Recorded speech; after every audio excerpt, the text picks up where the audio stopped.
Coming to you live from the MediaPlex in downtown Windsor, this is a presentation of St. Clair College Journalism. This is Aaron Sanders and you're watching MediaPlex News Now.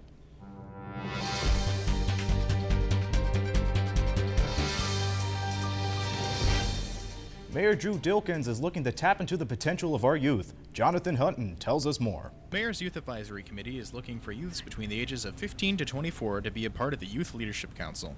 The job will require students to represent the City of Windsor at a variety of world-class events, such as the FINA World Swimming Championships, which will be taking place from December 6th to the 11th this year.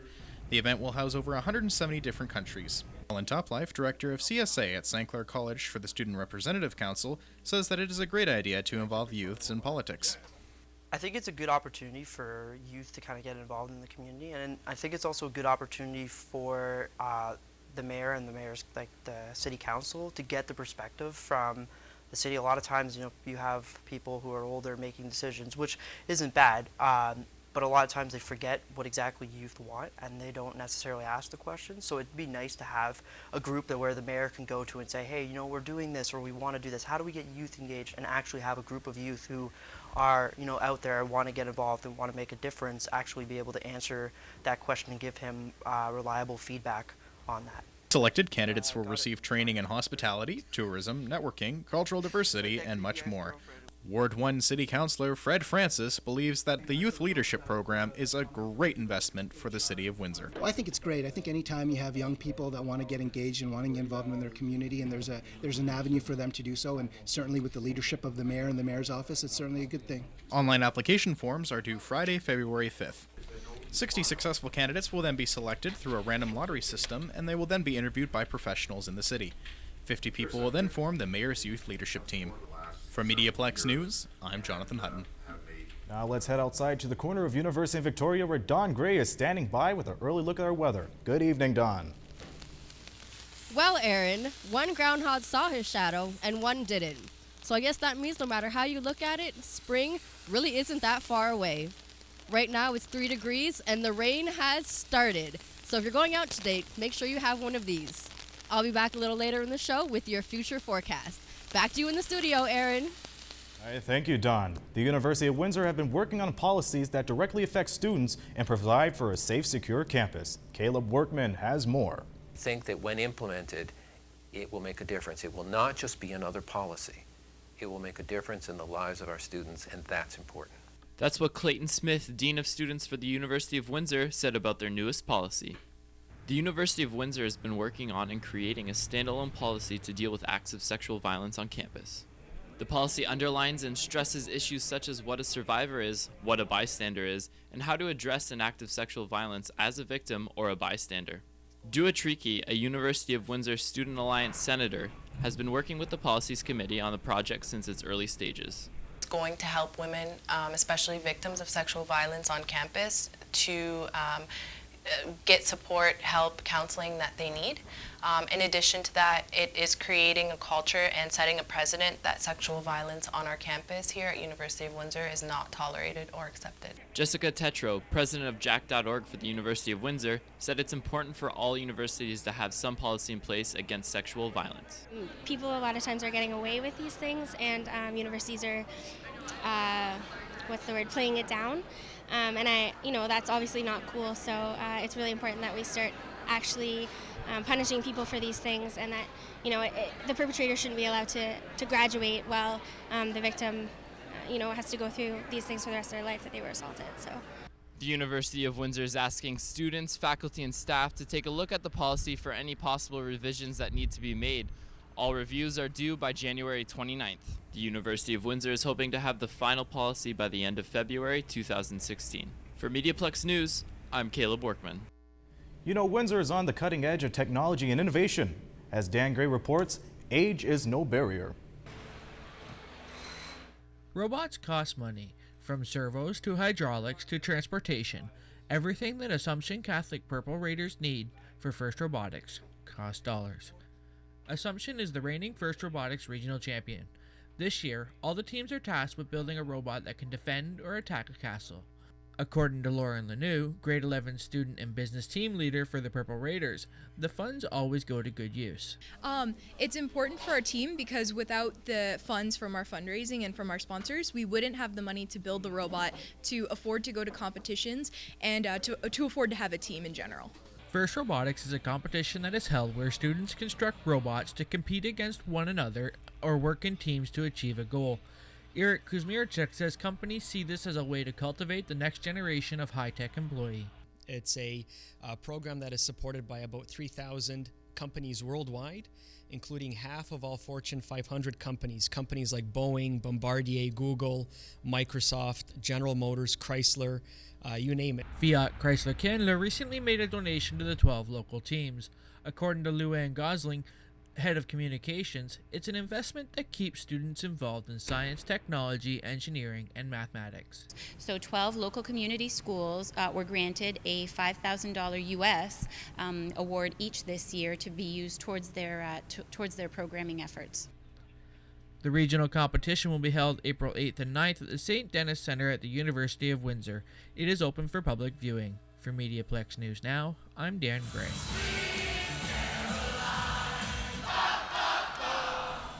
If you are a smoker, it may be a little tougher to enjoy smoking a cigarette outside of your home. Kenneth Bullock reports.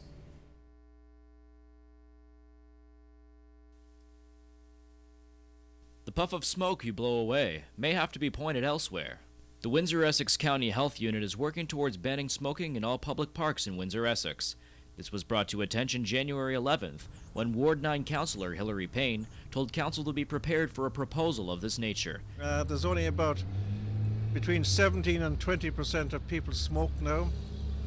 And so I think in fairness to the other 80+% of people who do not smoke, I think this ban should now take place. A ban already exists for smoking inside or 20 meters from the vicinity of playgrounds or beaches, but the bylaw has no specifics for parks without playgrounds. However, some nearby towns are already following the bylaw. The Windsor-Essex County Health Unit is looking to turn that some into an all. 6 of our Essex County municipalities have outdoor space bylaws in place currently, so this isn't sort of a new thing that's happening in our area. Christy Macbeth, Director of Knowledge at the Health Unit, said the Parks Without Playgrounds has been a gray area for a while, and this revision will tie up the loose ends. However, not all smokers are opposed to these bans. One Windsorite thinks people should be free to frequent a smoke-free environment. It's ignorant. It's rude. I just don't like when I wouldn't smoke, I didn't like having smoke blown in my face all the time. Jill Mepstead has been a smoker for 3 years and is also an asthmatic. She said she understands why it's ignorant to smoke around people who don't. The Ontario government is processing this movement. City Council should see it within a few months. For MediaPlex News, I'm Kenneth Bullock. Don't be fooled by the temperatures. It is still too cold to take the plunge, but not everybody thinks so. Christian Bouchard explains. This Thursday at St. Clair College, the SRC will host the annual Polar Plunge. This year's goal is to raise $10,000 and is meant to raise awareness and much-needed funds to help support the hard-working athletes involved with Special Olympics Ontario. I think it's very important just so people get a general idea of what's going on, and it's always cool to have events hosted for things like this. For MediaPlex News, I'm Christian Bouchard. The Windsor food scene is the topic Elena Wills explores in this edition of 3 Minutes With. I'm here with Adriano and Pina Chodoli, who thanks to them, when someone asks you where you want to go to eat, you can no longer say, I don't know. They created WindsorEats.ca, an innovative website that allows you to find information of hundreds of restaurants across Windsor-Essex. Thanks so much for being here today, guys. Thanks for having us. So you guys found success using the internet, combining it with food. What is your background in both of those areas? Well, I'm Italian, so that's my food background. My mom's an amazing cook, and we've had a very fortunate upbringing in her introducing all those great Italian foods to us. Well, Adriano, as my brother, had the same upbringing. Yeah, I mean, as far as background goes, I graduated from St. Clair in the computer systems technology program, branched off into networking, so it didn't really have too much of the web or digital focus too much, but I knew I always wanted to be in the food industry as well, and I had cut my finger pretty good, wasn't really friends of sharp objects anymore, so that's why I branched off into the program that I did, and I saw an opportunity and jumped on it. That I knew I wanted to stay in Windsor but couldn't find a job, so I just decided to create my own. And speaking of that opportunity, it's one of those ideas you think, why didn't I think of that? So how did you guys actually think of it and create it? Well, this was all Adriano's idea. Like he said, he was looking for a job, had graduated from computer tech and couldn't really, at the time, 12 years ago, Windsor was kind of economically unstable. So he kind of created his own job, and he can probably explain. Well, it was every time my girlfriend at the time, but now my wife, every time we were trying to find a place to eat, it was, where do you want to go? And the same conversation everyone has. I don't know. How about you? Yeah, and every time, exactly. And we kept going to the same 2 or 3 restaurants over and over and over again. But we knew Windsor had a lot more to offer. And every time we searched online, all the all the lists were all out of date. All they gave you was a phone number and the address, and they really didn't tell you much about what the restaurant was. So that's pretty much how it came about. Looking for a job, saw that as an opportunity, and put it all together.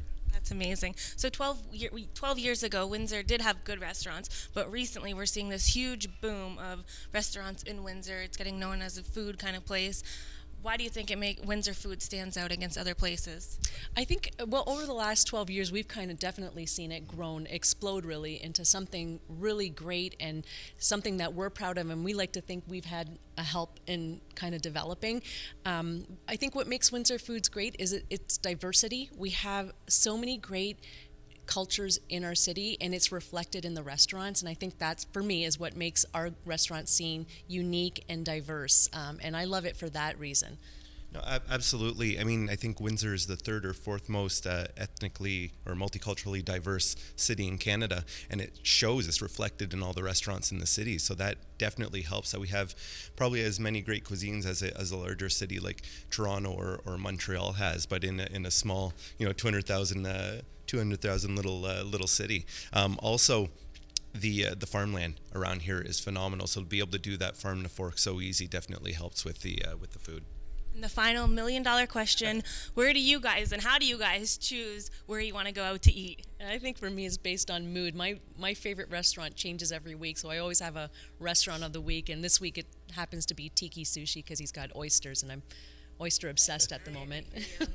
Yeah, it's pretty much what mood I'm in.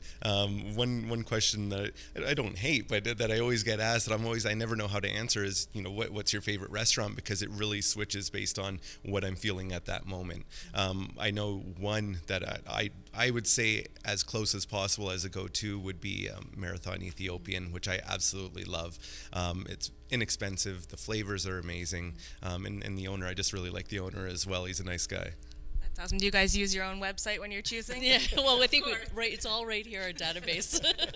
That's amazing. Well, thank you so much for taking the time today to join us in studio, guys. I'm Alana Wills. You've been watching 3 Minutes with Pina and Adriano from Windsor Eats.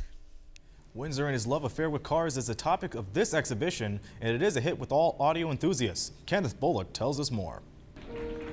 The Windsor Public Library's new Automotive Archive officially opened to the public Saturday evening. The collection features more than 4,000 pieces of automotive history from the early 20th century till 2015.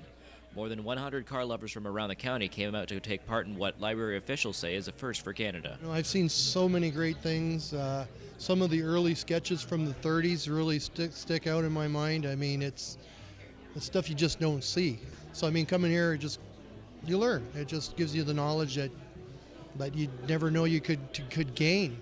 You come, you look through different books, different displays, and it's right there at your fingertips. Can't ask for any more than that. Local car enthusiast Jim Crichton says the collection exceeds all expectations. It's taken a long time, but it has been said that Windsor is the car town, and it's great that this is properly being recognized now.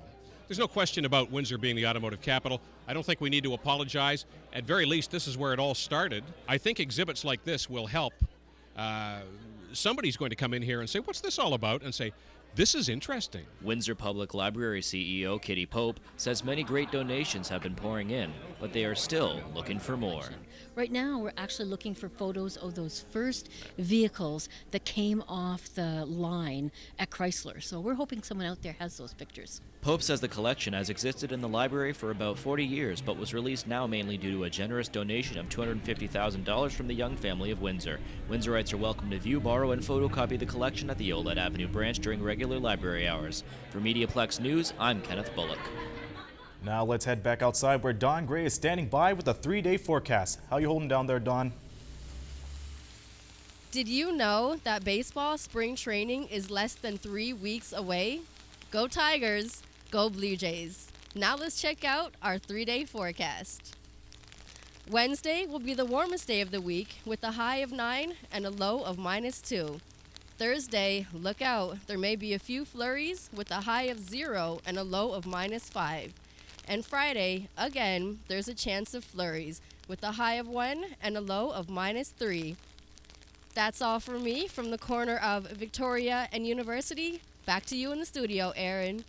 Well done, Don. Thank you. It might just be a little more expensive to enjoy food and beverages outdoors this summer. Jonathan Hutton reports. Windsor City Council is considering charging business owners on their patio space.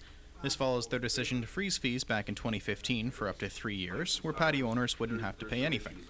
Now, they're considering a 25-cent charge this year, a 50-cent charge next year, and continuing to increase it up to $3 over the next 4 years. I don't think there's anything unreasonable about the encroachment fees in general, but the fact that we went from 0 and we had committed to 0 for a couple more years and then sprung it on them at this point, that's where I'm saying there's a discrepancy. Grad and DJ Dan McDonald sits down with Jeremy James in this edition of 3 Minutes With. Hi, I'm Jeremy James, and this is my 3 Minutes with Dan McDonald, host of the Afternoon Drive on 93.9. Now, when did you realize you wanted to get into radio? Well, I realized I wanted to get into radio. When I think back, I kind of always loved being in front of a microphone. Even back when I was 12 years old, I was doing morning announcements at my grade school, doing all the morning announcements and birthday announcements and whatnot. But I didn't really know I wanted to be on the radio until I was in college. I took an internship at the University of Windsor's radio station, CJAM. At the time, it was 91.5 FM. And that was probably the first moment I got my real taste of radio and kind of caught the radio bug. How did you get started with 93.9's The River? With The River, well, that was an internship, part of my internship with the journalism program at St. Clair College back in the day, about 16 years ago. And I did an internship. I didn't even really want to do radio. I wanted to be a writer for print. And they said, "Okay, you've done enough internships with print. You have to do something else, television or radio." Took a little volunteer show on The River, and I kept it. I kept it after the internship because I enjoyed it so much. Now, with your experience, what are the best and worst parts in working with the radio? Best, you know what, the funny thing is, even saying working with radio, I often forget that I have a job. I really truly do that. I've heard a quote once. They say, if you do something you love, you'll never work a day in your life. And a lot of people eye roll at that, but I completely get that. I sometimes forget that I have a job, and I often even catch myself thinking, what do I want to be when I grow up? And for someone who's pushing 40, that's a weird question to ask. At the same time, it's like I forget that I have a job because I love it so much. The best things about it, I get to talk about music all day with people who are passionate about music. I get to go to shows and introduce some of my favorite bands on stage. The worst thing about it, there really isn't any con that I can think of. I love everything about my job. It's a great thing. That's great. You've obviously met a lot of people through your job. Can you name a few celebrities or well-known people that have come across your path? Yeah, I've done stage announcements for bands like Snow Patrol and The Tragically Hip. I've done a lot of different river sessions with people like Sam Roberts, Justin Nozuka, Coldplay.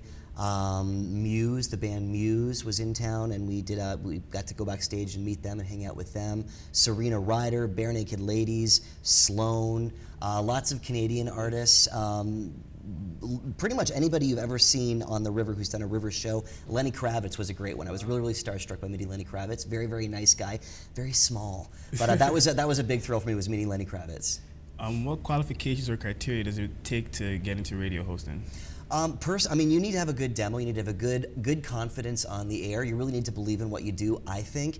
Above and beyond, I think being genuine, being authentic, having a bit of a passion for the music that the station plays. If it's music radio, if it's talk radio, just being into it, knowing the issues, being able to talk about them and ask really, really hard-hitting questions. Above all, confidence. I think that's what gets you in. If you believe in yourself, believe in your own read, and just really, really bring it and be you, a lot of people will try to become what they think is a DJ when they crack the mic, but really you just want to hear what you sound like. I think that's the trick to it. Definitely. Can you picture yourself in any other career? Oh, that's a tough question. Yes and no. I mean, I do kind of live in the now, and I'm really, really enjoying what I'm doing right now. At the same time, the radio industry can be unstable. So I do always have in the back of my head what would be my escape plan. So in truth, it's that question, what do I want to be when I grow up? I don't really know, but I like to keep my options open by doing as many different things as possible in the industry. What advice do you have for anybody who's trying to get into this career of radio?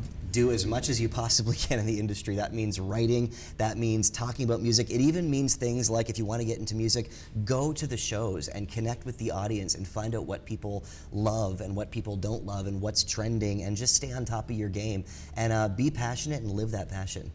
Thank you. And that's all the time we have for today. I'm Jeremy James, and this has been my 3 Minutes with Dan McDonald. There is still need for food in our food banks. Alex Latrimwe explains. By helping thousands of families each year, Windsor's food banks require quite a bit to stay afloat. However, nothing more than continuous, year-long support. Food bank donations are all the rage during the holidays, but after the Christmas spirit winds down, so do contributions.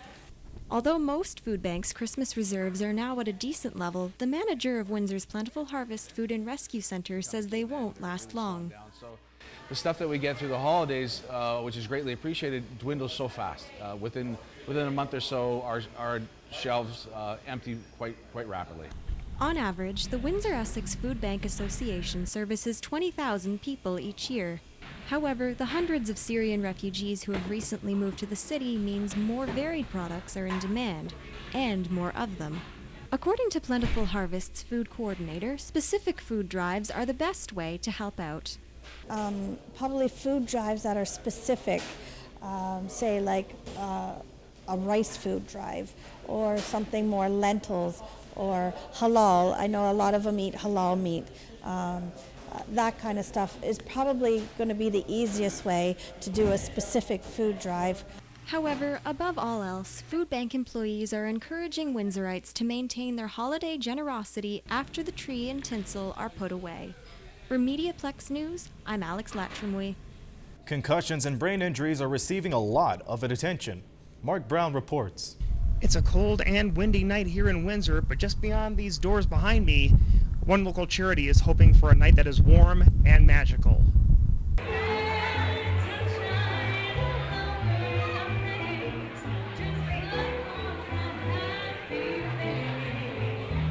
Hundreds of people, the majority of them University of Windsor students, turned up at Fogalar Furland Club for a fundraiser benefiting a local brain injury charity. Capitalizing on last year's Harry Potter theme, students were asked their opinion for the theme of this year's gala. We ended up making a poll and asking, well, what is a lot of people's ideas on the matter? We're very open to, suggestions. And one thing that did come up with a lot of people was Disney themed gala. So we just kind of took it and rolled with it, and here we are today. The gala was put together by the UW Behavior, Cognition, and Neuroscience Students Association. Attendees were invited to participate in Disney-themed photo shoots, a cash bar, and draws for door prizes. The organization's president says they've raised a good amount of money over the years. In the last 4 years, we have raised over $16,000 for local charities in Windsor.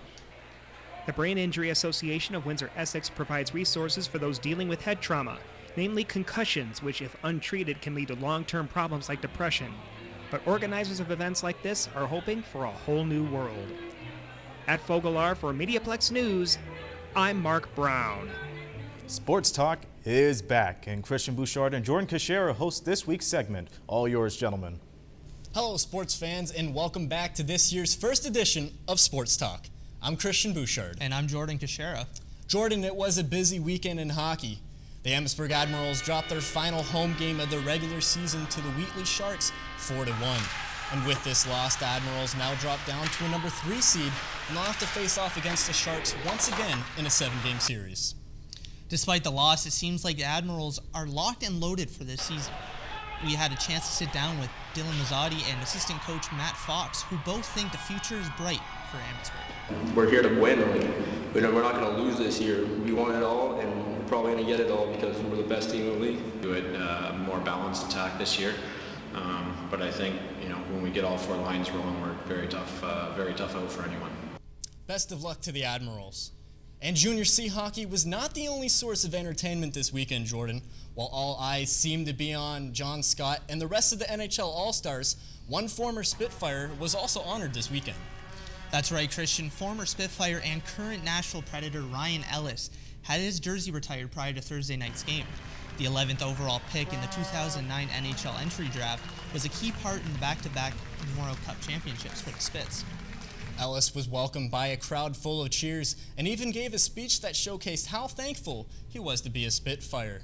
He was also seen after the game signing some autographs for some fans. Always a classy move by the former Spitfire. And switching gears now, Jordan, how about some Detroit Lions news? It has been reported that Detroit Lion fan favorite Calvin Johnson is retiring? Apparently so. Calvin hasn't made a comment yet on that rumor. Lions fans across the globe are under assumption he will not be back next year. According to Calvin's agent, he plans to return to Georgia Tech to finish that degree, and by deciding to hang up his cleats, however, he is leaving just under $68 million on the table. But since he has 4 years left on his contract, he will owe just under $3.2 million in early retirement fees. Having the will to leave $68 million for retirement seems like he does have his mind made up, Jordan.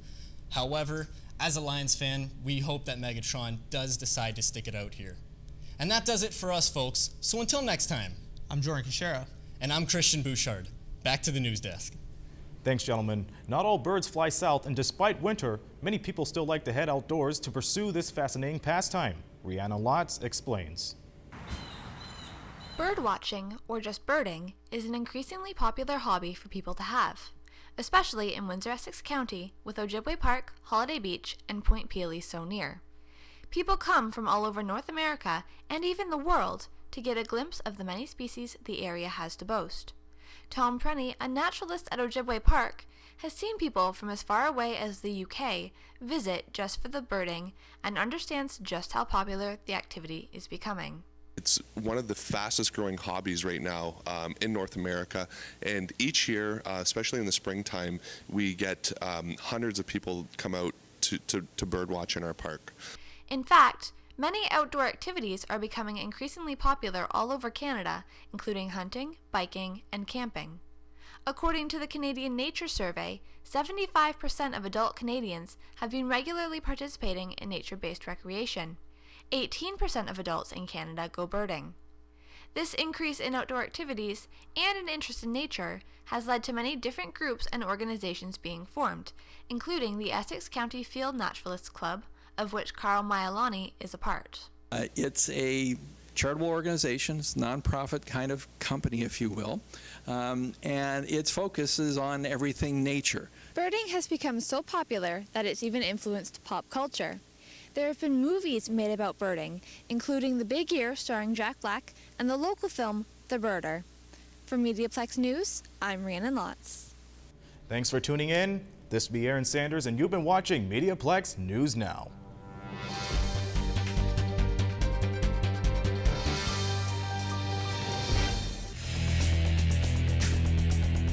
MediaPlex News Now is a production of the St. Clair College Journalism Program.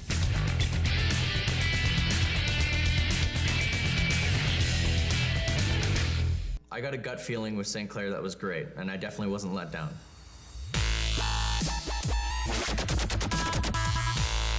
It was just home. Like, I wasn't uncomfortable, I wasn't uneasy, it felt nice.